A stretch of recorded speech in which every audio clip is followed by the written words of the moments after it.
మనము చాలా లోతైన విషయాలు ధ్యానించుకుంటున్నాం. ఈ రోజుల్లో చాలా మంది 199 మంది ప్రకటన గ్రంథాన్ని ధ్యానం చేయలేకపోతున్నారు.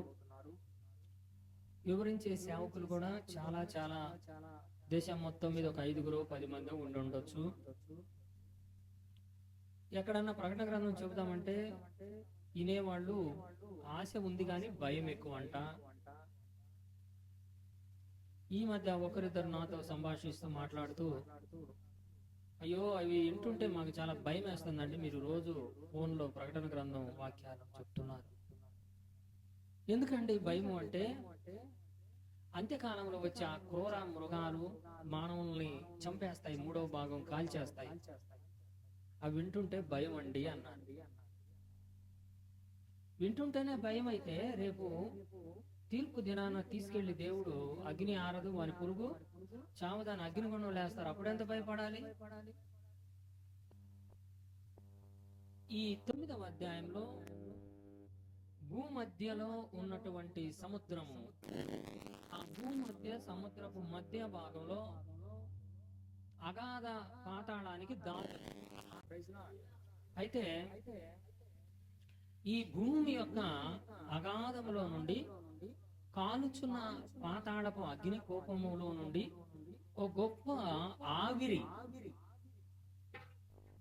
ధూమము, పొగ భయంకరంగా పైకి లేస్తూ, ఆ పొగలో నుండి వింతైన జీవులు పైకి వస్తాయి. రాబో కాలంలో మొదటి అర్ధవారంలో, అంత్యకాలంలో ఆ కింద నుండి పైకి వచ్చే ఆవిరి అగ్నిలో నుండి పొగలో నుండి వచ్చిన జీవులు సూర్యుడు కనబడనంతగా కప్పివేస్తాయి. అంటే అన్ని వస్తాయి.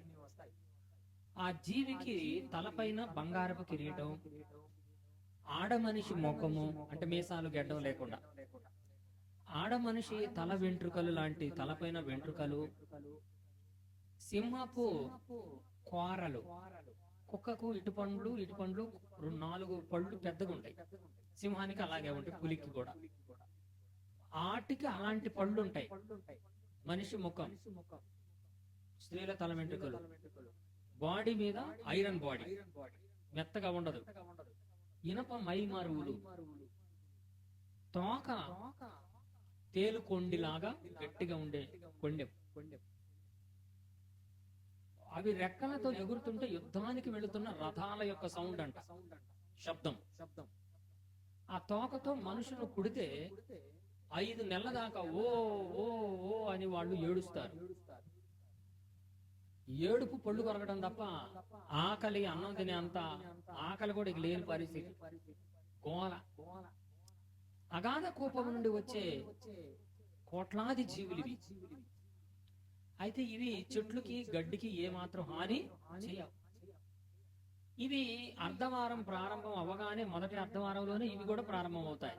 ఎందుకంటే అర్ధవారం ప్రారంభమైన కొద్ది రోజులకి 3వ దూత మొదటి ముద్ర విప్పినప్పుడు కొన్ని సంభవాలు, 2వ ముద్ర, 3వ ముద్ర, 4వ ముద్ర, 5వ ముద్ర, 6వ ముద్ర, అలాగే 7వ ముద్ర విప్పినప్పుడు 7 దూతలు బోర ఊదినప్పుడు, మొదటి దూత బోర ఊదిన సందర్భంలో పచ్చగడ్డి అంతా కాలిపోద్ది, చెట్లు మొత్తం 3వ భాగం కాలిపోతాయి, పచ్చగడ్డి ఏముండదు. కానీ ఈ మిడతలు వచ్చినప్పుడు పచ్చగడ్డికి హాని చేయొద్దని చెప్పారంటే పచ్చగడ్డి ఉంది అప్పుడు. అంటే ఈ మిడతలు వచ్చే టైంలో మొదటి దూత బోర ఇంకా ఊదబడని టైం, పచ్చగడ్డి ఉంది కాబట్టి వాటికి హాని చేయొద్దు. మనుషులకు హాని చేయొచ్చు. ఏ మనుషులకంటే నొసటి మీద దేవుని ముద్ర లేని వాళ్ళకి. ఇంతకు దేవుని ముద్ర లేని వాళ్ళకి ఆ మిడతలు వచ్చి, మిడతలు నిజంగా మిడతలే కాదు, మిడతల లాంటి వికృతమైన, అది భూమి మీద లేదు ఆ జీవి, ఇప్పుడు పాతాళంలో ఉన్నాయి, వస్తాయి అవి త్వరలో. అవి దేవుని ముద్ర లేని వాడిని కరుస్తాయి, కుడతాయి. అప్పుడు ఎక్కడ మీరు తిరుగుతున్నా వచ్చి కుడతాయి. అవి ఇళ్లల్లో ఉన్నా వచ్చి జొరబడతాయి. 5 నెలలు ఏడవాలి. అప్పుడు నిజంగా దేవుని ముద్ర ఉన్న వాళ్ళు రోడ్ల మీద తిరగొచ్చు, దేవుని స్తోత్రం చెబుదాం, మనల్ని ఏం అనవు. ఏమో ఇప్పుడు కానీ వచ్చినాయి అనుకోండి, మీ పరిస్థితి ఏంటి ఒకసారి ఆలోచన చేయండి. ఇప్పుడు చర్చిలోకి వస్తే ఎంతమందికి ఇష్టం చెప్పండి? ఒరిజినల్ భక్తిపరుడు ఎవరో, ఒరిజినల్ పాసగారు ఎవరో, డూప్లికేట్ విశ్వాసులు ఎవరో ఊరికనే తెలిసిపోద్ది. అందుకు కావచ్చు వీళ్ళకి భయం. వామో అవి వస్తే మాకు భయం అంటే కొడతాయేమో అనే నీకు డౌట్ ఉందంటే, అనుమానం ఉందంటే, నీవు ఇంకా దేవుని ముద్ర నీకు ఉందనే గ్యారంటీ నీకు ఇంకా నిశ్చయము లేదు. నిజంగా చెప్పండి, చదువుకున్నావో చదువులేదో ఎప్పుడు తెలిసింది? పరీక్షలు పెడితే తెలుస్తుంది. అసలు పరీక్షలే లేవు అంట, ఈ సంవత్సరం ఎగ్గొట్టారంట అంటే అబ్బా చదువునోడికి ఎంత పండుగ, చదివిన వాళ్ళకి చాలా బాధ. మాకు ఇది వరకు నేను కాలేజీ ఫస్ట్ వచ్చేవాడిని కదండి, పరీక్షలు అప్పుడప్పుడు ఒక్కొక్క పరీక్ష పోస్ట్ పోన్ అయింది అంటారు. ఎంత బాధపడేవాడినో. అసలు ఎందుకు పోస్ట్ పోన్ అవ్వాలి అంటే, ఎందుకు లేట్, అది వాయిదా పడింది, లీక్ అయిందంట, అది ఇదని అప్పుడప్పుడు. మీరు చెప్పండి బాబు, పరీక్షలు లేట్ అయితే మంచిదా, తొందరగా జరిగితే మంచిదా? లేట్ అయితేనే సిద్ధపడిన వాళ్ళకి, చదవనోడికి లేటు కాదు అసలు. ఈ సంవత్సరం వచ్చే సంవత్సరం కరోనా ఇంకోటి పెద్దది వచ్చి ఈ సంవత్సరం ఎత్తేసారు, చెరుసగం మార్కులు ఫ్రీ. ఇలాగూ చూసారా? ఈ ఫెయిల్ అయిన వాళ్ళు, ఫెయిల్ అయ్యే వాళ్ళు నెల గ్యాప్ ఇచ్చేసరికి కొద్దిగా కోలుకుంటారు. అదేమో వాళ్ళకి లాభం, ఇదేమో వీళ్ళకి నష్టం. సిద్ధపడిన వాళ్ళకి ఏం చేయాలి? మిడతలు వస్తే కానీ ఒరిజినల్ భక్తి పనులు. అందుకనమాట ప్రకటన గ్రంథం చదవాలంటే భయం అంట. అమ్మో ఆ ప్రకటన గ్రంథం చదవాలంటే మాకు భయం వేస్తుంది. ఎందుకు భయం అంటే, అవి మళ్ళీ ఇప్పుడు వస్తాయేమో అనే భయం ఉందంటే అర్థం ఏంటి? ఖచ్చితంగా వీళ్ళు ఇంకా సిద్ధపడలేదని అర్థమవుతుంది. సరే, ఈరోజు అంశం ఏమిటంటే, ముద్ర అంటే ఏమిటి అనేది మనం తెలుసు. ముద్రించబడిన వాడు, దేవుని ముద్ర, సాతాను ముద్ర. దేవుని ముద్ర చెప్తాను, అది కానిదల్లా సైతాను ముద్ర అని మీరు అనుకోండి. దేవుని ముద్ర అంటే పాస్టర్లు చాలా మంది వేరు వేరు ప్రకటన గ్రంథ పుస్తకాలలో 777 అని రాశారు. అంటే 3 ఏళ్ళు. 7 అనే దేవుడి సంఖ్య, 3 ఉంటే 3 మూళ్ళు 3 ఏళ్ళు 21. అది దానియేలు సంఖ్య, ఆ సంఖ్య, ఈ సంఖ్య ఎట్టకట్టకి 3 ఏళ్ళుని ముద్ర అంటున్నారు, దేవుడి ముద్ర. సైతాన్ ముద్ర ఏంటంటే 3 ఆర్లు అంటున్నారు. 3 ఆర్లు కాదు, 3 ఏళ్ళు కాదు. ముద్ర అంటే అర్థం ఏమిటంటే, ఏర్పరచబడిన వారు లేక ప్రత్యేకించబడిన వారు లేక దేవుని చేత ఎన్నుకొనబడిన వారు అని అర్థం ముద్ర అంటే. మీరు 7వ అధ్యాయం చూడండి, 4వ వచనం చదవండి. ప్రకటన గ్రంథం 7:4. మరియు ముద్రింపబడిన వారు లెక్క చెప్పగా వింటిని, ఇశ్రాయేలు గోత్రములో ముద్రింపబడిన వారు 144,000 మంది. 1,44,000 మంది ఇశ్రాయేలీలలో. గోత్రాలు ఎన్ని? 12. 12 గోత్రాలలో ఒక్కొక్క గోత్రానికి 12,000 మంది రక్షించబడిన వాళ్ళు. ఒకళ్ళు ఎక్కువ లేదు, తక్కువ. 12,000 మంది. 12 144. 12,000 కాబట్టి 12,000 12,000 12,000. 12,000 ఎంత? 144,000 అన్నమాట. 8వ వచనం చదవండి చివర్లో. 8. జబూలూను గోత్రంలో 12,000 మంది ముద్రించబడ్డారు. అంటే ముద్రించబడ్డారంటే ఇప్పుడు అర్థం ఏంటి మీకు? ఏర్పరచబడ్డారు, లెక్కించబడ్డారు. ముద్రించబడ్డారంటే లెక్కించబడ్డారు, కౌంటింగ్ పీపుల్. ఏర్పరచబడిన వాళ్ళు, ప్రత్యేకించబడిన వాళ్ళు, ఎన్నుకొనబడిన వాళ్ళు. దేవుని ముద్ర లేని వాళ్ళు అంటే దేవుని చేత ఏర్పరచబడని, దేవుని చేత ఎన్నుకొనబడని వారు. ఆ తర్వాత 9వ వచనంలో, ఎవడను లెక్కింపజాలనంత మంది అన్యజనుల్లో ఉంటారు. ఇజ్రాయేలీల్లోనేమో 144,000 మంది, అన్యజనుల్లోనేమో ఎవడును లెక్కింప. కాబట్టి ఈ ముద్రించబడడం అనేది ఏమిటంటే, ఏర్పరచబడడం, ప్రత్యేకించబడడం, స్థిరపరచబడడం, ఎన్నుకొనబడడం. ఈ అర్థాలన్నీ ముద్రించబడిన వారికి. దానియేలు గ్రంథము 12వ అధ్యాయంలో 9వ వచనం మనం చూస్తే, ఏలినవాడా వీటికి అంతమేమని అడుగగా అతడు, ఈ సంగతులు అంత్యకాలము వరకు మరుగుగా ఉండునట్లు ముద్రింపబడెను. చూసారా? మీరు చూసారా? ముద్రింప ఏమ్మా 12వ అధ్యాయము 9. అంత్యకాలం వరకు దానియేలు ఈ విషయములను గురించి నీవు అడగవద్దు, ఇవి ముద్రించబడ్డాయి. ఏమ్మా ఇప్పుడు ప్రకటన గ్రంథము 22వ అధ్యాయము చదవండి మరలా. ప్రకటన గ్రంథం 22వ అధ్యాయములో 10వ వచనం చదవండి.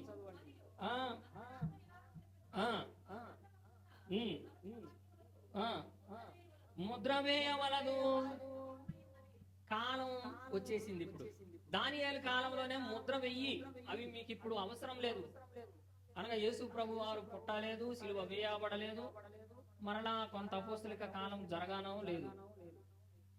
దానియేలు గారు అడిగాడు, ప్రభువా ఈ ప్రకటన గ్రంథ మర్మాలన్నీ నాకు చెప్పు అంటే, అవి నీకు వద్దయ్యా, చెప్పే వాళ్ళకి చెప్తాను, అప్పుడు దాకా నీకు ఇవి మరుగు చేశాను, చెప్పిన వాటి వరకు నువ్వు రాయి అని దానియేలు గారి చేత రాయించాడు.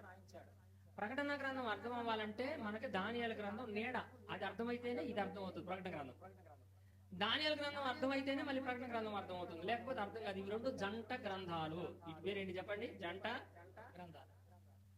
జంట అధ్యాయాలు ఉంటాయి, జంట వచనాలు కూడా ఉంటాయి. రెండు వచనాలు కలిస్తేనే ఒక అర్థం తెలుస్తుంది. యెషయా గ్రంథం 29-34 అధ్యాయంలో కూడా కొంత ఇచ్చట కొంత అచ్చట యెహోవా వాక్యం మనకి జత పక్షులు అంటారు. రెండు పక్షులు వాక్యాన్ని పక్షులతో చెప్పారు. ఏం పక్షులు అంటే పావురాలు. పావురం అంటే పరిశుద్ధాత్మ. రెండు పరిశుద్ధాత్మలు, రెండు వాక్యాలు, రెండు గ్రంథాలు, రెండు అధ్యాయాలు. 22వ అధ్యాయం, అలాగే 7వ అధ్యాయం ప్రకటన గ్రంథం. 8వ అధ్యాయం జత అధ్యాయం, 22వ అధ్యాయం, 6వ అధ్యాయం మత్తయి సువార్త 24వ అధ్యాయానికి 6వ అధ్యాయం ప్రకటన జంట అధ్యాయం. ఇలా చాలా లోతైన విషయాలు ఇవి, లేకుంటే ఆషామాషుగా ఎడాపెడిగా చదివితే అర్థం కాదు. ఇప్పుడు మనము ముద్ర అంటే మర్మము, బయలుపరచబడడం, మరుగు చేయటం, ఏర్పాటు చేసుకోవడం, నాలో నిన్ను లోపల ఉంచుకోవడం, నీవు నేను ఏకమై ఉండడం అని దేవుడు అంటున్నాడు. మర్మము, ముద్ర. నొసటి యందు అంటే మనిషికి ప్రాణం ఉండేది ఎక్కడయ్యా అంటే నొసటి యందు. ప్రాణం ఉండేది ఎక్కడయ్యా? నొసటి యందు. నొసటి యందు దేవుని ముద్ర అంటే నొసటి యందు దేవుని ప్రాణం ఉండాలి. మనకు నొసటి యందు దేవుని ప్రాణం ఉండాలి. మనిషికి ప్రాణం ఎక్కడ ఉంటది? రాయి తీసుకొని, బండ తీసుకొని భుజం మీద కొట్టు, మనిషి చచ్చిపోడు. నడువులు ఎరగొట్టు, చచ్చిపోడు వెంటనే. మోకాళ్ళు పగలగొట్టు, నరుకు కాక చావు. గట్టిగా ఇంత రాయి కానీ ఇక్కడ తగిలితే చచ్చిపోతారు. ఇక్కడ కొట్టు కాక చచ్చిపోరు, ఇక్కడ కొట్టు రాయి చనిపోరు. నొసలు ఎందుకని ఇక్కడ పడితే పట్టుకొని చచ్చిపోతారు. దావీదు రాయి తీసుకొని గొలియాతును కొట్టింది అక్కడ నొసటి నుదుటి మీద. నొసటి మీద దేవుని ముద్ర ఉండాలి. నీ ప్రాణ ఆయువు ఎక్కడుందో దేవుని యొక్క ప్రాణం కూడా ఆయువులో కలిసి ఉండాలి ఇక్కడ. అందుకు తిలకం పెట్టేది. ఎలా తిలకం పెట్టేది? అంత శాస్త్రం ఉంది, కానీ బొట్టు పెట్టుకున్న వాళ్ళకి అంతా తెలియదు. ఇది ఏదేమైనా ఒక సత్యంలోనికి రావాలి. ఈరోజు అంశం పేరేంటి చెప్పండి? ముద్రించబడిన వారిని ఆ మిడతలు కొట్టవు. ఏం ముద్ర? దేవుని ముద్ర. ఇప్పుడు చెబుదాం, దేవుని ముద్ర అంటే ఏమిటంటే దేవునిలో దాచబడుట.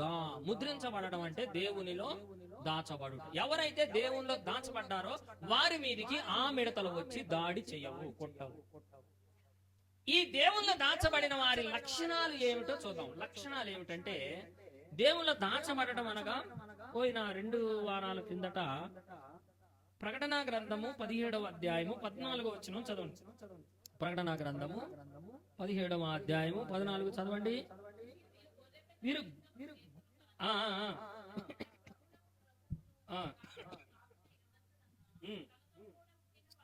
చాలు. తనతో కూడా ఉన్నవాళ్ళు అనగా తనతో కూడా ముద్రించబడిన వారు, తనతో కూడా లీనమైన వారు, తనలో ఉన్నవారు. ఆమె తనలో ఉన్నవారు ఎవరు చెప్పండి? తనలో ఉన్నవారు ఎవరు చెప్పండి? పిలవబడిన వారు. రాసుకోండి. ముద్ర అంటే అర్థం ఏంటంటే పిలవబడి ఉండిన వారిని ముద్రించబడిన వారు అంటారు. పిలవబడిన వారు. రెండవది ఏర్పరచబడిన వారు. మూడవది నమ్మకము. ప్రైజ్ ది లార్డ్, హల్లెలూయా. మరలా చెప్పండి. దేవుని చేత పిలవబడిన వారు, రెండవది ఏర్పరచబడిన వారు, మూడవది నమ్మకం. ఈ 3 లక్షణాలు ఉన్న వాళ్ళు దేవుని ముద్ర కలిగిన వాళ్ళు.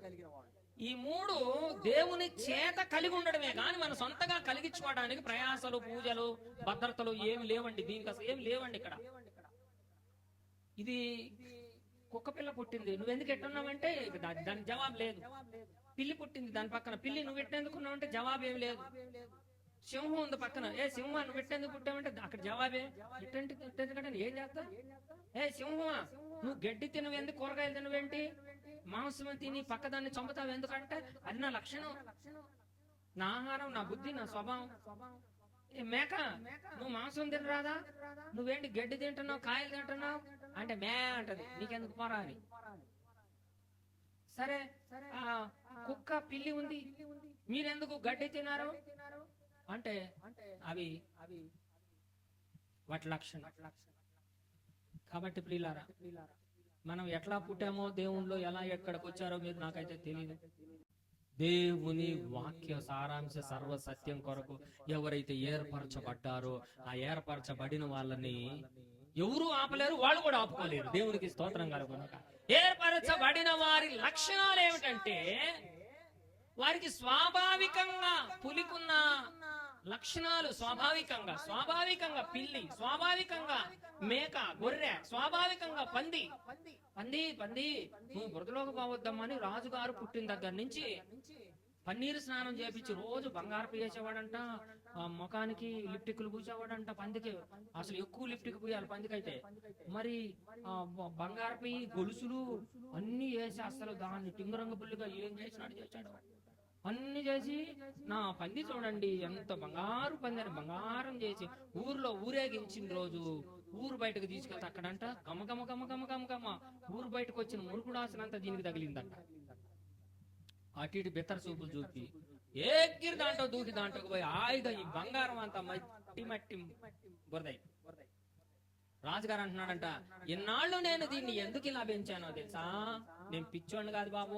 ఊరందరూ అన్నారంట రాజుగారికి పని లేక పందిని పెంచుతున్నాడు, కుక్కను పెంచుకున్నా ఇంట ఉంటది, నక్కను పెంచినా ఇంకేమన్నా పెంచినా, పిల్లిని పెంచినా బాగుండు, పందిని పెంచాడు అంటే ఆయన అన్నట, ఈ పందిని ఎంత పెంచినా చివరికి ఎగిరి మురుగుడు గుంటలో ఎలా దూకిందో మిమ్మల్ని నేను ఎంత బంగారాలతో పెంచిన మీ స్వభావాలు ఏ రోజుకైనా పంది స్వభావంలాగా బయటపడతాయి, అందుకే నేను ఇది నిరూపించాను.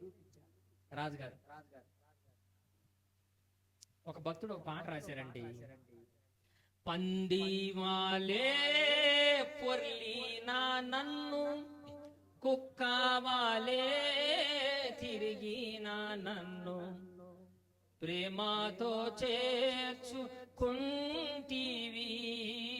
పరిశుద్ధ దేవ తనయుడా.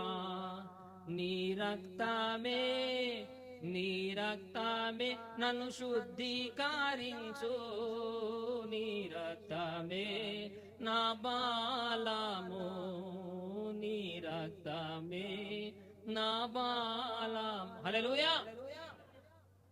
పందిలాగా బొర్లిన నన్ను, కుక్కలాగా తిరిగినంటే రోడ్లమ్మట కుక్కలాగా తిరిగిందని కాదు. అక్కడ కుక్కలాగా తిరగటం అంటే ఏమనుకున్నారు మీరు? కుక్క తన వాంతికి తిరిగినట్టనుంది.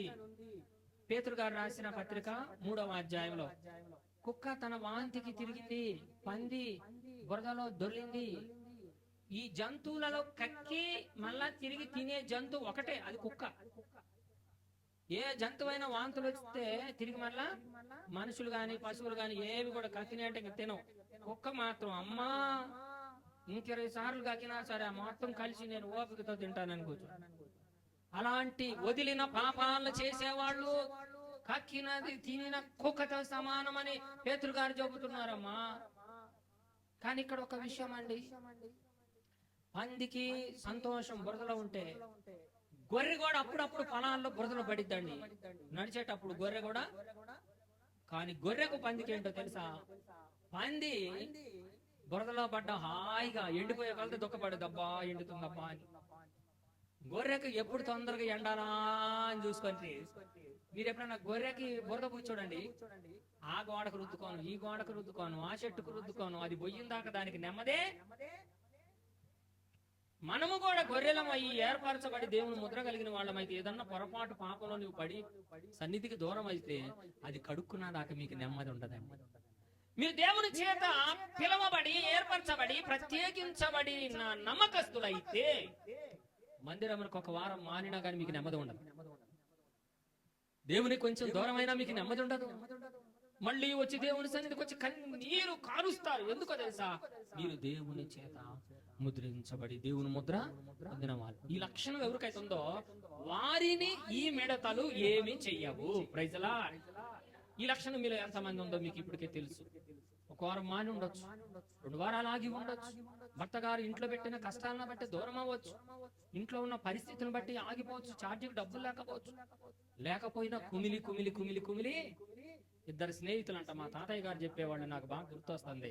పాస్తమ్మ గారు వాళ్ళ నాన్న తాతయ్య గారు, నేను తాతయ్య తాతయ్యని ఆయన బైబిల్ మోస్తా, ఆయన ఎమ్మటే ఉంటా ఎప్పుడు కూడా, ఆయన అమ్మటి ఎప్పుడు ఉంటా.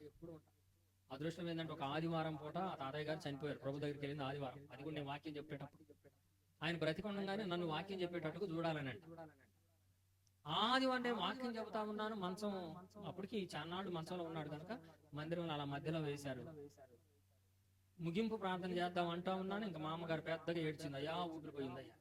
ఆదివారం ఆయన చెప్పిన మాధుర్యమైన సంగతులు, ఎక్కువ చదువు అసలు లేదు, ఆయన చాలా మర్మంగా చెప్తారు.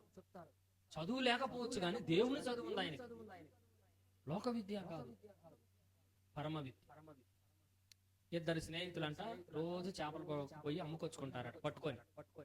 ఆదివారం వచ్చేసరికి ఏళ్ళలోనంట, అరే రేపు పెద్ద చెరువు ఉందిరా, బాగా పడతాయి, ఆదివారం ఎక్కువ మంది కొంటారు, రారా అన్నాడు. రే దేవుడు ముఖ్యంరా, చేపలు కాదురా, డబ్బులు ఏముందిరా అన్నాడంట. సరేరా నేనైతే చేపలకు పోతా, పోరా నేను దేవుడి సన్నిధికి పోతా. ఇంక ఈ దేవుని సన్నిధికి చేపలోడు ఒకడు వచ్చాడు. అతను మాత్రం చేపలు ఎక్కువ మందికి అమ్మాలని పోయాడు. ఆయన చేపలు పడతానే ఉంటున్నాడు కానీ పట్టిన చేప కళ్ళ మీద నీళ్లు తెచ్చుకొని ఆడేస్తున్నాడు. నేను ఇలా మందిరం పోగొట్టుకున్నా, నేను ఈ చేపని వేస్తున్నా, ఈ చేపలు ఏమో సగం మరి వెళ్ళాలనుకుంటేనే వెళ్ళబుద్దిగా, ఈ చేపలు నా జీవనం ఎట్లా. చేపలు పట్టుకొని ఎడుతా ఉన్నాడట. తీర గంపడ బట్టి అక్కడ కూర్చొని మోకరించి ఎడుతా ఉన్నాడట. వీడు కూడా ఏడుస్తున్నాడంటే చర్చికి వచ్చి, అయ్యో వాడిని పట్టుకు తింటున్నాడు, వాడి కడుపు ఆగల, అరే నేను బాగపోతున్నా కదా, ఈ ఒక్క పూట ఆగురంటాడు నా మాటనట్టు. నేనేమేమైతే పట్టాలనుకున్నాను ఆ కాలంలో వాడి దిగేమంటాడు. నాకు తెలుసు, వాడికి తెలుసు, నాకు తెలుసు. ఈ లైన్ లో బాగుంటేనే మేము అనుకున్నాం, నేను పట్టాల్సిన అన్నిటికల్లా వాడు వెళ్ళి పట్టేమంటాడు. అయ్యో తండ్రి, సోకండాలు పెట్టి వెళ్తున్న పాటగారు అనుకుంటున్నాడు, మా అమ్మ ఈయనకి ఎంత పశ్చాత్తాపం వచ్చిందిరా, దీనికి ఎంత పశ్చాత్తాపం, బాబు ఏడో బాబు దేవుని బాధ తీరుతాడండి, ఇంకేం తీరుతాడండి, అన్ని పట్టుకుపోయా అన్నాడు. అందరూ అన్ని పట్టుకుపోయా, ఇంకేం తీరుతాడన్నా, ఏం పట్టుకుపోయాడు చెప్పురా అంటే, కాదండి మేము చేపకి సైతానోడు అయితే పోకూడదా మరి. దేవుని చేత ముద్రించబడిన వాడు దేవుని సన్నిధికి ఒక పూట ఆగిన వాని ఏడుపు ఆగదు. నీకు దేవుని ముద్ర ఉందో లేదో ఎప్పుడు తెలుస్తుందో మీరు గ్రహించండి అమ్మా. మీరు కొంతకాలం దేవుని మందిరం మానేసినా కానీ మీకు నెమ్మది ఉండదు లేదనుకోండి, అంటే మీకు దేవుని ముద్ర ఉన్నట్టు అర్థం అన్నమాట. గొర్రె బురదలో పడినా అది శుభ్రం అయ్యేదాకా చెట్లకు రాసుకుంటూ నెమ్మది లేక ఎలా తిరిగి మేత కూడా మేయదు, అప్పుడు బురదతో మేత మేయదు. మీకు కూడా అలాంటి పరిస్థితి అనిపిస్తే 2 వారాలు మానేసిన, అయ్యో దేవా నాకు ఇంట్లో నెమ్మది లేదయ్యా. నిజంగా దేవుని ఏర్పాట్లు ఉన్న వాళ్ళకి ఇంకొకరు ప్రోద్బలిస్తే బలపరిస్తేనే బలపరుస్తారని ఉండదండి. ఏంది పాస్టర్ గారు, మేము ఛానల్ రాకపోతే ఇంటికి వచ్చి మమ్మల్ని బలపరిచి మళ్ళీ తీసుకురావద్దు, మా ఇళ్ళకి ఎప్పుడన్నా వచ్చావా నువ్వు, ఆ పదం అంటున్నారంటే వాళ్ళు దేవుని చేత ఏర్పరచబడి పట్టబడిన వాళ్ళు అయితే కాదండి. ఎప్పుడో సంవత్సరానికి ఒకసారి ఆగిపోయిన లారీని గట్టిగా నెడితే స్టార్ట్ అయింది, మళ్ళీ మార్కెట్ రంగారు మళ్ళీ ఆగిపోయింది అనుకోండి, అది ఆ ఇంజన్కి ఏం పోయిందని, అది చెడిపోయింది ఇంజన్. అది ఎప్పుడన్నా ఒకసారి వారానికి 2 వారాలకు ఒకసారి తీయకపోతే ఒకరు అట్లా నెట్టితే అవుతుంది. జీవితాంతం నెట్టే లారీ కారు ఇంజన్లు చెడిపోయి. పిలుపు, ఏర్పాటు, నమ్మకత్వం, మీ నమ్మకత్వం మీకుండాలి. దేవుని ఏర్పాటు, దేవుని పిలుపు, దేవుని. ఇక్కడ మరొక 2 విషయాలు చెప్పి ముగిస్తాను. రోమీలకు రాసిన పత్రిక 8:29 వచనం చదవండి. రోమీలకు రాసిన పత్రిక 8:29 త్వరగా. 5 విషయాలు ఉన్నాయి ఇక్కడ, రాసుకోండి. 8:29 అండి.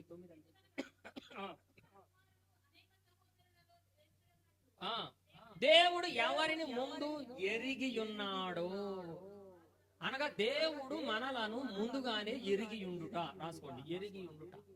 నెంబర్ 2, ఎరిగి ఉండుట. ఎంతమందిని ముందుగా ఎరిగి ఉన్నాడో వారిని నిర్ణయించుట. వీళ్ళు నాకు పరలోకములో నాకు అవసరమని దేవుడు సెటిల్ చేసుకున్నాడు, నిర్ణయం కూడా చేసేసుకున్నాడు. ఫలానా వ్యక్తి అని ఎరిగి ఉన్నాడు, అతడు నాకు పరలోకంలో ఫలానా పోస్టు రాజరకంగా ఉండాలి అని దేవుడు కన్ఫర్మ్ చేసుకున్నాడు, నిర్ణయించుకున్నాడు. నెంబర్ 3, ఎవరిని నిర్ణయించాడో వాళ్ళని అసలు మళ్ళీ పిలుచుకున్నాడు కూడా. నిర్ణయం మైండ్ లో జరిగింది, కంటితో చూశాడు, ఎరిగి ఉన్నాడు కంటితో. తర్వాత హృదయంలో నిర్ణయము చేసుకున్నాడు, కంటితో చూశాడు నిన్ను, హృదయంలో నిర్ణయం చేసుకున్నాడు. మూడవది, నిర్ణయం చేసుకున్నాక నిన్ను నోటితో పిలిచాడు. ఎవరిని పిలిచాడో, నీలో అసలు ఏం పాపం లేదమ్మా, ఏం పాపం లేదు బాబు అని కౌగలించుకున్నాడు, ముద్దు పెట్టుకున్నాడు. దీని అర్థం ఏంటో తెలుసా? తప్పిపోయిన కుమారుణ్ణి తండ్రి కౌగలించుకున్నాడు. అతన్ని దూరము నుండి చూచి, బాగా వినండి, దూరము నుండి చూచి నా కుమారుడు కదా చనిపోయి తిరిగి మళ్ళా బ్రతికొస్తున్నాడని నిర్ణయం చేసుకొని దగ్గరకు వచ్చి కౌగులించుకొని నీతిమంతునిగా, అయ్యా చెప్పండి, నీతిమంతునిగా చూసి చెప్పాలి, బైబిల్లో చూసి చెప్పాలి. నీతిమంతునిగా తీర్చాను ఉందా, మార్చాను ఉందా? మార్చాను అని ఉందా, తీర్చాను అని ఉందా? ఒక అక్షరమే కదయ్యా, తా లేకుండా మా పెట్టరాదు. తీర్చాను, మార్చాను, చెప్పండి. తీర్చాను అంటే అర్థం ఏంటి? మార్చాను అంటే అర్థం ఏంటి? నీతిమంతుడుగా మార్చాను అంటే నీతిమంతుడు లక్షణాలన్నీ పెట్టి పాతి తీసేశాడు. కానీ తీర్చాను అంటే అతడు ఇంకా నీతిమంతుడు కాకపోయినా, నువ్వు నీతిమంతుడు రా, నువ్వు చనిపోయిన కుమారుడు బ్రతికావురా, ఆ తర్వాత స్నానం చేయించాడు తప్పిపోయిన కుమారుడికి. క్షవరం చేపియండి, చెప్పులేయండి, స్నానం చేయించండి, ఉంగరం పెట్టండి. ఆ తర్వాత ఏం చేశాడు చెప్పండి? అప్పుడు మహింపరిచాడంటే కుర్చీలో, రాజుగారు కుర్చీ లాంటివి తెచ్చి ఉంగరం పెట్టి పండగ చేసి మళ్ళీ ఇతడు నా కుమారుడని దేవుడు అనౌన్స్ చేసినట్లుగా. అసలు అందులో 5 ఉన్నాయి. వారు దేవుని ముద్ర కలిగిన రాజముద్ర ఉంగరం మళ్ళీ ఇచ్చాడు, తన ముద్రను మళ్ళీ ఇచ్చాడు. ముద్ర అనగా హోదా, ముద్ర అనగా ఏర్పాటు, ముద్ర అనగా హక్కు, దేవుని హక్కు. ముద్ర అనగా దేవుడు, నొసటి యందు అనగా. మీకు ఒక మాట చెప్తాను. ప్రకటన గ్రంథము 3వ అధ్యాయము నొసటి యందు చదవండి. 10వ ఎన్నో వచనమమ్మా? ప్రకటన గ్రంథమే కదా, 3వ అధ్యాయము 12వ వచనం. జయించువాని నా దేవుని ఆలయంలో వెనుకలికి పోడు, నా దేవుని పేరును పరలోకములో నా దేవుని వద్ద నుండి దిగి వచ్చుచున్న నూతన యెరూషలేమును, నా దేవుని పట్టణపు పేరును, నా క్రొత్త పేరును వాని మీద వ్రాసేదాను. అండర్లైన్ చేసుకోండి, వాని మీద వ్రాసేదాను. హల్లెలూయా. వాని మీద అంటే ఎక్కడ? నొసటి మీద అని గుర్తుపెట్టుకోండి అమ్మా.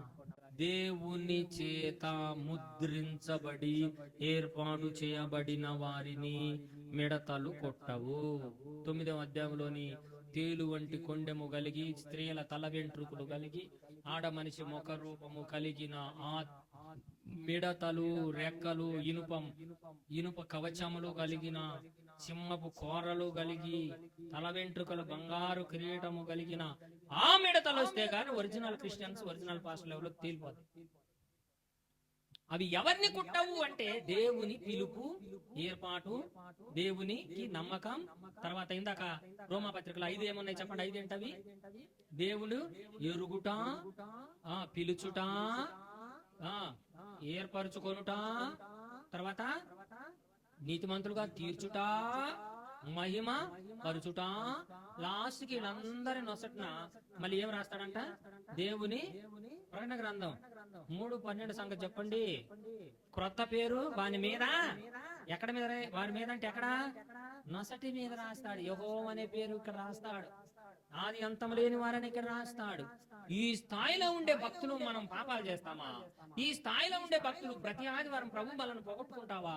ఈ స్థాయికి వెళ్ళే దేవుని బిడ్డలు మనం రాజీపడి మళ్ళా లోకంలో కలుస్తామా? ఇందాక మా బాబు వాక్యం చెబుతూ ఒక భక్తుడు ఆయన నాలుకను స్తంభానికి కట్టి కోస్తుంటే కూడా స్తోత్రం స్తోత్రం అంటున్నాడంట. ఎందుకయ్యా నీకు అంత సంతోషం?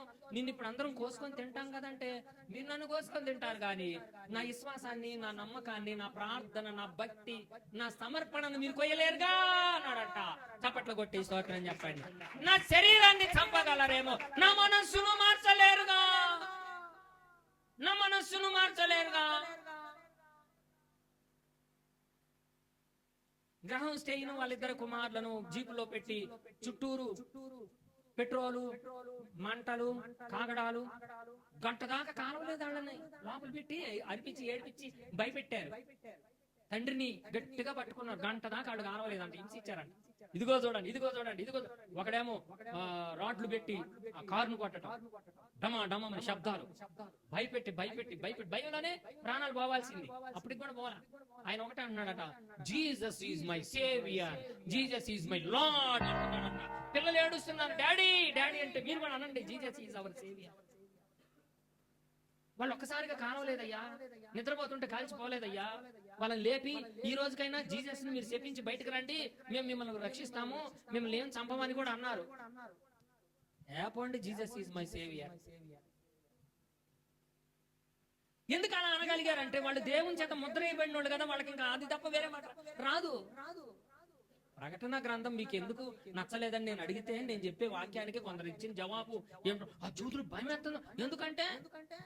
ఎందుకమ్మంటే మిడతలు వస్తాయంట. అవి వస్తే దేవుని ముద్ర ఉన్న వారిని ముద్దు పెట్టుకొని పోతాయిగా. అప్పుడు నువ్వు పాటలు పాడుకుని రోడ్డు మీద తిరుగుతుంటావు, లోకస్తులు అందరూ ఏమంటారు, అబ్బా వాళ్ళ దేవుడు పంపిన మిడతలు. అవి కూడా ఎక్కడి నుంచి వస్తాయి? యెరూషలేం దేశం నుంచే వచ్చేది. యెరూషలేం అనగా యెహోవా దేవుడు అని ఈ రోజుకి అందరికి నానుడే తెలుసు. ప్రియ దేవుని బిడ్డలారా, దేవుడు ముందుగానే నిన్ను ఏర్పరచుకున్నాడు. ఏర్పరచుకున్న వాళ్ళని ఎవరు చెడగొట్టలేరు, ఎవరు పడగొట్టలేరు. ఎవరినో 100 మంది మానుకో అన్నా కానీ మానుకోలేరు. దేవుని స్తోత్రం కలుగును. ఏర్పరచబడినవా, ప్రత్యేకించబడినవా, పిలువబడినవా. ఒక వచనం నేను మీకు చూపిస్తాను. వీళ్ళు ఎప్పుడు ఏర్పరచబడిన వాళ్ళు. మనకి ఇక్కడ యేసును వెంబడిస్తాను, యేసు కొరకు బ్రతుకుతానని బాప్తిస్మము తీసుకొని వచ్చిన బిడ్డలు ఎవరు హతమార్చలేరు, ఎవరు ఆమె విశ్వాసం నుంచి దూరము చేయలేరు. హతసాక్షులు లక్షల మంది అయ్యారు. ఇప్పటికీ కోట్ల మంది యేసయ్య కొరకు త్యాగం చేసిన వాళ్ళు ఉన్నారు. లక్షల మంది చచ్చిపోయిన వాళ్ళు ఉన్నారు భూలోకం యేసయ్య కోసం. నిన్ను గొంతు మీద కత్తి పెట్టి పోయమంటావా, యేసయ్యను వదులుతానంటావంటే కోసుకుంటారా బాబు అన్న పోట్లాడి చచ్చిపోయిన వాళ్ళు ఉన్నారు. పోట్లాడి ఏడ్చిన వాళ్ళు చంపుకో రాళ్ళతో కూడా కొట్టుకో, నా యేసయ్య గొప్పదేవుడు ఎవరు ఉన్నారు, పోట్లాడి చచ్చిపోయిన వాళ్ళు ఉన్నారు. రోషముతో ప్రాణాలు ఇచ్చిన వాళ్ళు ఉన్నారు. దేవునికి స్తోత్రం. రోమిలకు రాసిన పత్రిక 8వ అధ్యాయము 33వ వచనం. క్రీస్తు 35 క్రీస్తు ప్రేమ నుండి మనలను ఎడబాపు వాడు ఎవడు? శ్రమైన, బాధైన, హింసైన, కరువైన, వస్త్రహీనతైన, ఉపద్రవమైన, ఖడ్గమైన. ఖడ్గం వచ్చి నన్ను యేసయ్యకి దూరం చేస్తుందా? కరువు వచ్చి నన్ను యేసయ్యకి దూరం చేస్తుందా? ఉపద్రవం వచ్చి నన్ను యేసయ్యకి దూరం చేస్తుందా? నిందలు నన్ను దూరం చేస్తాయా? నీ ఇంట్లో నీ వాళ్ళు ఎవరైనా నిన్ను వెలివేసి నిన్ను చంపుతాను, ఆ యేసు ప్రభువును వదిలిపెట్టంటే కూడా నువ్వు వదిలిపెట్టలేవు. దేవుని మానలేవు. ఎందుకో తెలుసా? దేవుని ముద్ర నీ నొసట వేయబడింది. దేవుని స్తోత్రం. దేవుని ముద్ర నీ నొసటన వేయబడింది. నువ్వు దేవుని ముద్రలో ముద్రించబడడం అనగా ఏర్పరచబడటం. అది ఈ రోజు జరిగింది కాదమ్మా. మీరు ముద్రించబడి ఎంతకాలం అయి ఉంటుంది చెప్పండి? అయ్యా ఎంతకాలం అయి ఉంటుంది? ఏమ్మా మీరు బాప్తిస్మం పొంది ఎంతకాలం అయి ఉంటుందమ్మా చెప్పండి? సుమారు చెప్పండి. ఏమ్మా 17 ఏళ్ళు మీది. మీ అబ్బాయి వాళ్ళది 5 ఏళ్ళు మీది 10 ఏళ్ళు మీది. మీరు దేవునిలో ముద్రించబడి ఎన్ని సంవత్సరాలు? అయ్యా మీరెన్ని సంవత్సరాలమ్మా? ఏమ్మా నాకేదరం చెప్పు. 15 ఏళ్ళు. నువ్వు వచ్చి 15 ఏళ్ళు అయింది బాప్తిస్మం పొంది. మంచిదిరా. ఇంకా 12 ఏళ్ళు. ఇంకా నేను 40 ఏళ్ళు బాప్తిస్మం పొంది అన్నాలే. అంటే ముద్రించబడి అన్నాలైంది. అయితే అసలు ముద్రించబడటం 40 ఏళ్ళు, 20 ఏళ్ళు, 10 ఏళ్ళు, 17 ఏళ్ళు, 7 ఏళ్ళు కావు.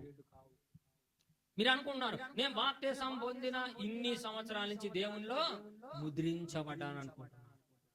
దేవుడు ఏమంటున్నాడంటే నీ ముద్రించబడటం ఎప్పటి నుంచి మొదలైందంటే ఎఫెసీయులకు రాసిన పత్రిక 1వ అధ్యాయము 6వ వచనం సగం నుంచి చదవండి. ఎట్లానగా తన ప్రియుని యందు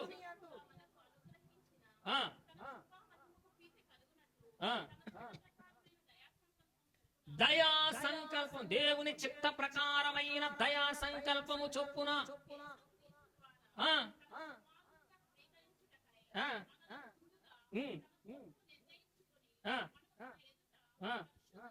పరిశుద్ధులమును నిర్దోషులమునై ఉండవలెనని జగత్తు పునాది వేయబడక మునుపే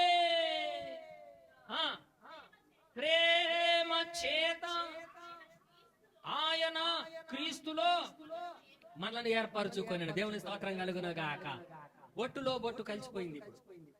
ఏమా నీ నొదిటి బొట్టు, ఆ బొట్టే యేసు క్రీస్తు, ఆ బొట్టే మన భర్త. పతియే ప్రత్యక్ష. నీ పతి ఎక్కడున్నాడు? నీ భర్త ఎక్కడున్నాడు? నొసటి మీద ఉన్న బొట్టు. ఏ భర్త? నీవు చేసుకున్న భర్త కాదు. మనందరికి ఒక ప్రాణమిచ్చిన ప్రాణదాత ఉన్నాడు. ఆ ప్రాణమిచ్చిన ప్రాణ భర్తే దేవుడు. ఆ దేవుడు యేసు దేవుడు. ఆ దేవుడు యుగములలో జగములలో దేవుడుగా ఉన్న ఆ దేవుడు ఈ నొసటి మీద ఉన్నాడు. ఈ నొసటి మీద ఉన్న ఈ దేవుడు మన నొసటిలో కలిసిపోయాడు. మన నొసటిలో కలిసిపోయాడు. నొసట్లో ఏముంటదమ్మా? ప్రాణం ఉంటుంది. చెప్పరేంటి నొసట్లు ఎక్కడ ఉంటుంది? ప్రాణానికి ఆయువు ఎక్కడమ్మా? ఆయువు పట్టు ఎక్కడ? నొసటి. నొసటి. దేవుని మనసు ఇక్కడ ఉంటే నీకు ఇలాంటి కుచితార్థమైన ఆలోచనలు రావు, సంకుచితమైన. అందుకే పౌలు గారు కొరింథీ పత్రికలు అంటారు మన హృదయంలో అరమర లేకుండా ఉండవలెను. ఏంటట? సంకుచితమైన అరమర లేకుండా మనం ఉండవలెను. అరమర లేకుండా ఉండాలి, సంకుచితంగా ఉండొద్దని 4వ అధ్యాయంలో చెప్పారు కొరింథీ పత్రికలో పౌలు గారు. మా అంతఃకరణంలో విశాలంగా ఉన్నాయి, సంకుచితం కాలేదని ఉంటుంది అక్కడ భాష. అది ఆ భాషతో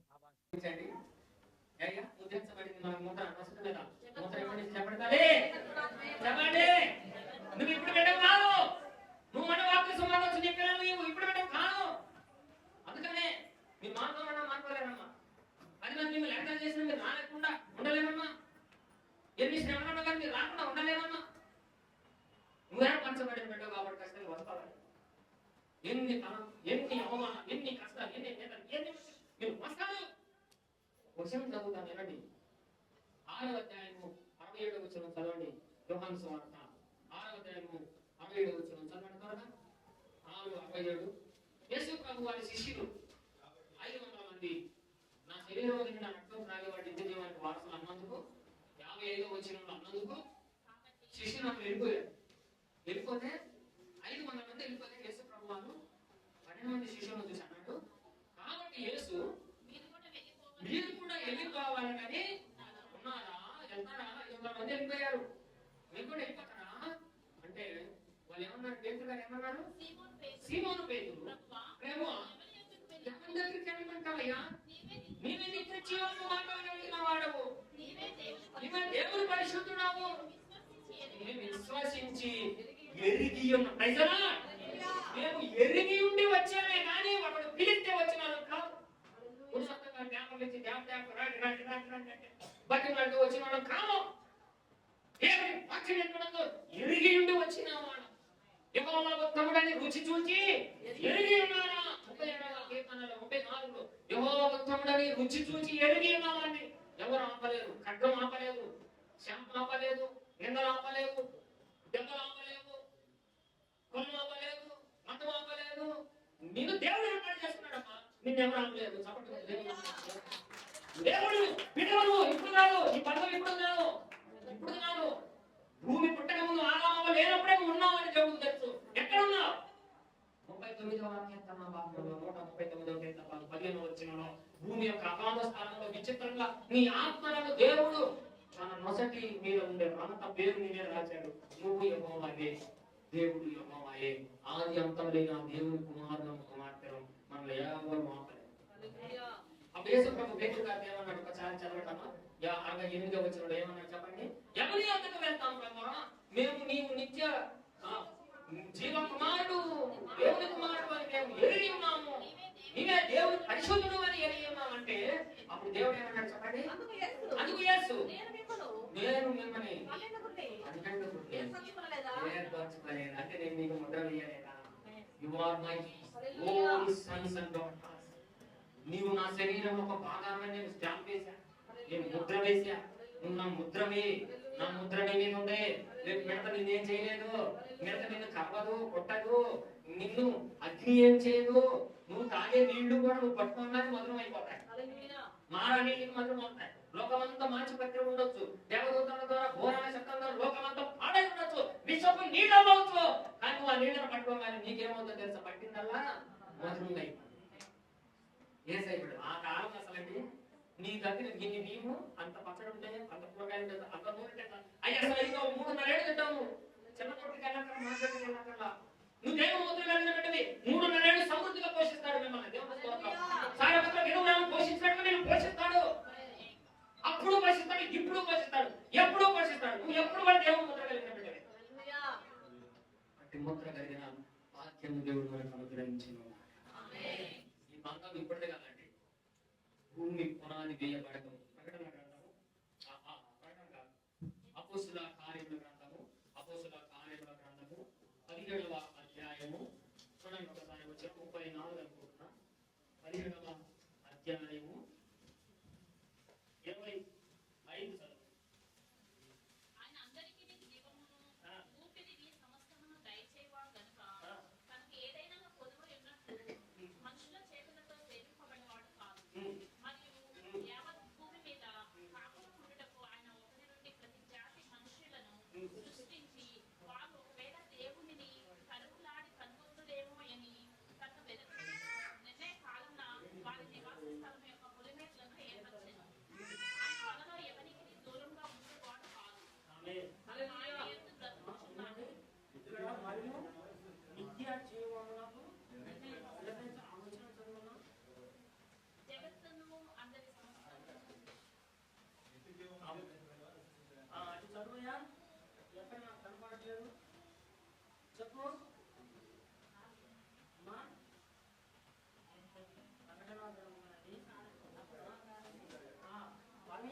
జీవమునకు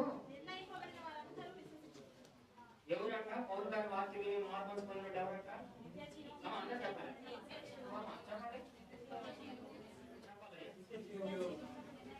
నిత్య జీవమునకు నిర్ణయించబడిన వారందరూ విశ్వసించి నిత్య జీవానికి నిత్య జీవమునకు నిర్ణయం చేయబడిన వారందరూ నిత్య జీవానికి నిర్ణయించబడిన వారందరూ. పౌలు గారి బోధ ఎవరు నమ్మారట? పౌలు బోధను ఎవరు విశ్వాసం నుంచి నమ్ముకున్నారమ్మా?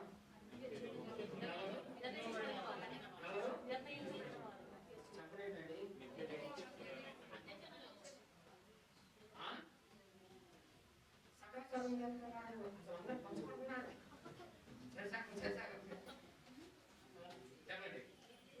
నిత్య జీవమునకు నిర్ణయించబడిన వారే విశ్వాసం ఉంచుతారు. కానీ వేరే వాళ్ళు మీరు బాప్తిస్మం ఎందుకు పొందారా? ఎందుకు పొందారు? నిత్య జీవానికి నిర్ణయించబడ్డాడు. బాప్తిస్మం పొందాల్సి వచ్చి లేకుండా అమ్మా నువ్వు దొరుకుతావా? దేవుడు దొరుకుతావమ్మా? అమ్మా దేవుడు దొరుకుతారమ్మా? ఎందుకు దొరికారు దేవుడు? గారు ఎందుకు దేవుడు దొరికావు?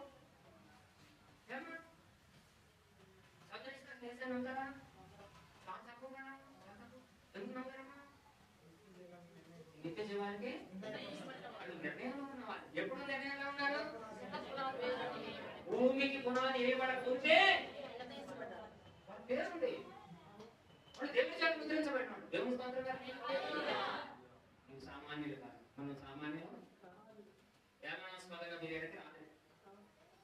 ఏలకాలం భక్తిగా ఏదో పాత్రలు పోయేద్దాం, లేకపోతే తుమ్ములు పోతుంది, దగ్గర పోతుంది, మోట ఎప్పుడు తగ్గిద్దాన్ని ఇక్కడ మీరు వచ్చినాడు. లేకపోతే పిల్లలు పుట్టాలి, లేకపోతే దేయాలు పోతాయి, గోదాలు పోతాయి, ఉద్యోగం పోతుంది, సంజోగం పోతాయి, వీటికోసం వచ్చినాడా? కాకపోతే అవి కూడా జరుగుతుంది కానీ ఆ విశ్వాసం ఉంచాం. కొన్నిసార్లు మనం మాట్లాడేవాడిని ఏదో ఒక దెయ్యాన్ని పట్టేస్తాం. మన దేవుడు ఆ దెయ్యాన్ని పట్టించాడు కూడా. ఆ దెయ్యం పట్టిస్తే కానీ ఇక్కడ రావు. ఏదో ఒకటి, అది కూడా మనకు స్తోత్రమే. దెయ్యం పట్టడం కూడా మంచిది, హల్లెలూయా.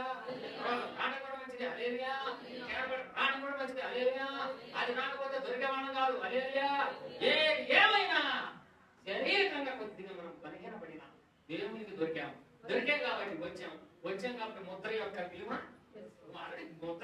ముద్రించబడే బిడ్డ కాబట్టి నీ ముద్ర ఏంటో నీకు అది చెప్పే భాషగా దగ్గరికి నడిపించాడు దేవుడు. చెప్పే భాషలు ఎవరు ఉన్నారండి నీకు? ఈ వాక్యం చెప్పే వాళ్ళు మీకు ఈ ప్రకటన గ్రంథం రాసిన వాళ్ళు పెద్ద పెద్ద మాట్లాడుతున్నారు. ముద్ర గురించి ఈ రోజు వివరించిన దాఖలాలు ఆ పుస్తకాలు లేవు, మీరు చూడండి. ప్రకటన గ్రంథం రాశారు, ఈ అసలు ఉండనే ఉండవు. ఇంకా పెద్ద పెద్ద మేధావులు రాశారండి, వాళ్ళ పేర్లు చెప్పను. వాళ్ళ దాంట్లో ఇవి లేవు. ప్రకటన గ్రంథం అంతా నాకు తెలిసిన ప్రకటన గ్రంథ వ్యాఖ్యాతలు కొందరు ఉన్నారు. ఇజ్రాయెల్ గారు, కేఆర్ ఇజ్రాయెల్ గారు అని, ఇంకొకరని, వాళ్ళ వాటిలో లేనే అన్ని అబద్ధాలు రాసిపెట్టారు, అన్ని తప్పులు రాసిపెట్టారు. నేను ప్రతిరోజు వివరించే ఆ ప్రకటన గ్రంథ వచనాల సారాంశము ఇప్పుడు దాకా ఎంతమంది పుస్తకాలు రాశారు అన్నిట్లో చూసినా కానీ లేవు. రావాల్సిన చోటకి దేవుడు నిన్ను నడిపించినందుకు కృతజ్ఞతాస్తోత్రాలు. దేవుడు నిన్న అలాంటి చోటకు మరి ఇంత మంచి సంఘాన్ని తెలిసిన తర్వాత మీరు కూడా సువార్థికులుగా తయారవ్వాలి. కాలాన్ని బట్టి చూస్తే మీరు కూడా బోధకులు చాలా మందికి తెలియజేయాలి. మాది వాక్యపు సంఘం, ఒరిజినల్ సంఘం. ఇలాంటి వాక్యం ఎక్కడ ప్రకటించబడని మంచి సంఘానికి దేవుడు మమ్మల్ని నడిపించారు. మీరు అయినా సరే వాక్యం కోసం ఇక్కడికి రండి అని చెప్పాలిగా. జబ్బులు పోతాయి రండి, దెయ్యాలు పోతాయి రండి, అయితే బాగా చెప్తున్నారు. జబ్బులు దెయ్యాలు తర్వాత సంగతి అయిపోయే పోతాయి, కానీ అయిపోయిన తర్వాత ఆడున్నారు. మీరు వాక్యం మీద ఎక్కువగా అనేకులకు తెలియజేయండి. మీరు కూడా వాక్యం కొరకు బ్రతకండి. దేవుని ముద్ర కలిగిన వారుగా జీవించండి. దైవాశీస్సులు కలుగును గాక.